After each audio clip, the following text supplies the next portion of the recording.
With me in the studio is a woman who's been very successful in the city. Louise Cooper is a financial analyst and commentator and a mother. And is champing at the bit to discuss Nigel's comments. But first of all, Nigel, you said that... Well, just get the ground rules here clear. If you're a television presenter, right, you can have a baby, and you can have a baby and come back, no problem. If you're a dentist, you can go. If you're a financial markets analyst, you can take time off and come back. If you're working on a brokerage desk, right, which I did for many, many years, I would not even take a fortnight's holiday because that was too long to be away from those accounts. So I was being very, very specific. Except you said there was no sexual discrimination, you believed, against women in city firms. Well, city firms... What do you base that on? City firms are far more hard-nosed and look at the bottom line. And I do not believe the reason women are paid less in the city is because we have gross discrimination. Louise?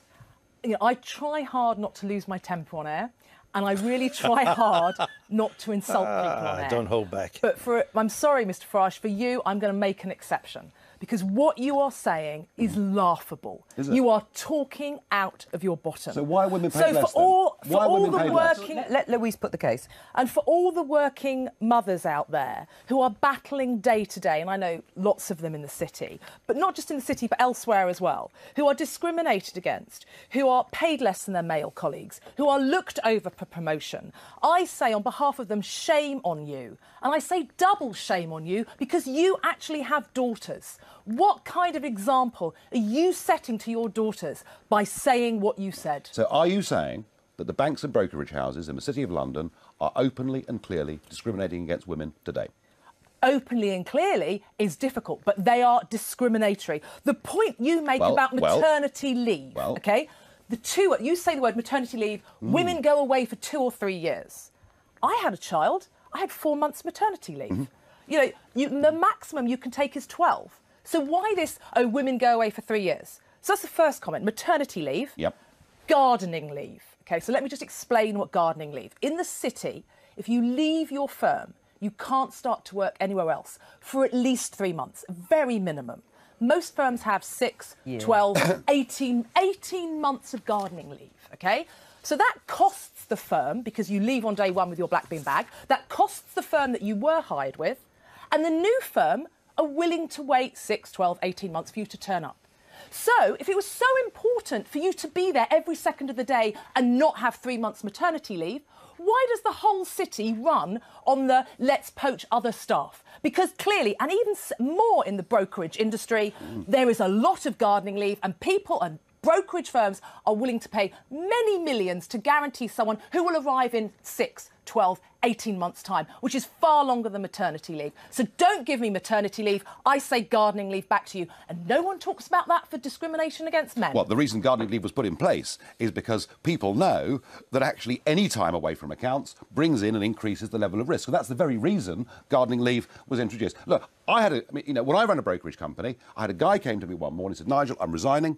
I'm going to do the childcare at home because my wife's got a better job than me. And there are now 1 million men who are at home bringing up children. I'm making a general point that in a fiercely competitive world like the brokerage end of it, that women are disadvantaged if they have children. Now, that is a simple statement of fact. And so there is discrimination against women who have children. That's what you're saying. In the city, they are discriminated against. I'm making the point that lifestyle choice of having a family makes it harder to... It doesn't make it impossible, and there are some people that manage it, but that, I think, explains why women are paid less. Okay. I do not accept that the City of London now discriminates heavily against women. I don't accept that. No, I don't accept that at all. Right, you're saying women who have families are discriminated against. Women who decide to have children are discriminated against. No, they're not discriminated against.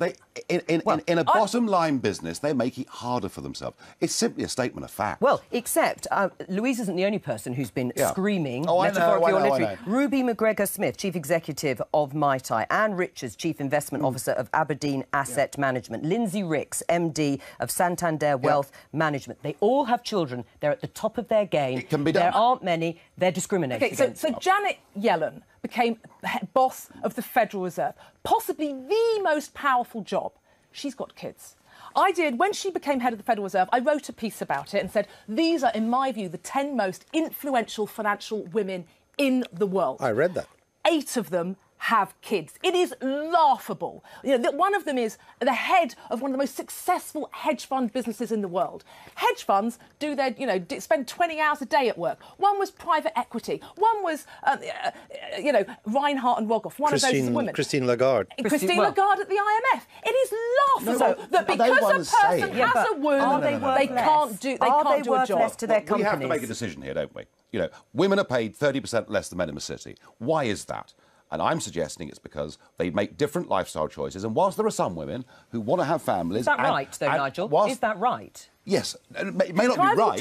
It may not be right, but it is the way the world is. A lot of women, some women are happy to have a family and a big job, but it's a hell of a difficult thing for them to do. So if I'm wrong, then we do have gross discrimination in the city. I have an alternative view of the reason why women are paid 30% less in the city is because you play deliberately to all the sexist bosses out there and allow and cause this very problem. You have made the situation worse. For all the working mothers, not just in the city, you have made the situation worse. Can I put you, are women worth less in your party if they have children? No, because they're not... Listen, I repeat, I was talking about a dealing room environment in the brokerage business, a very specific audience, not about professional women in general. You can see how it's fueled the argument, can't you? I can, because people deliberately choose to have a row over it. I was being factual. I think... It's been demonstrated that it isn't factual. I would not take a fortnight off when I was doing that job.